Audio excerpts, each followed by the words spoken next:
اور جو لوگ ایمان لائے اور نیک کام کرتے رہے ان کو ہم بہشتوں میں داخل کریں گے جن کے نیچے نہریں جاری ہیں، ابد الآباد ان میں رہیں گے۔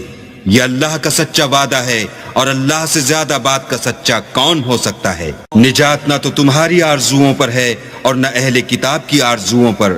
جو شخص برے عمل کرے گا اسے اسی طرح کا بدلہ دیا جائے گا، اور وہ اللہ کے سوا نہ کسی کو حمایتی پائے گا اور نہ مددگار۔ اور جو نیک کام کرے گا، مرد ہو یا عورت، اور وہ صاحب ایمان بھی ہوگا، تو ایسے لوگ بہشت میں داخل ہوں گے، اور ان کی تل برابر بھی حق تلفی نہ کی جائے گی۔ اور اس شخص سے کس کا دین اچھا ہو سکتا ہے جس نے حکم خدا کو قبول کیا اور وہ نیکوکار بھی ہے اور ابراہیم کے دین کا پیرو ہے، جو یکسو مسلمان تھے، اور اللہ نے ابراہیم کو اپنا دوست بنایا تھا۔ اور آسمان اور زمین میں جو کچھ ہے سب اللہ ہی کا ہے، اور اللہ ہر چیز پر احاطہ کیے ہوئے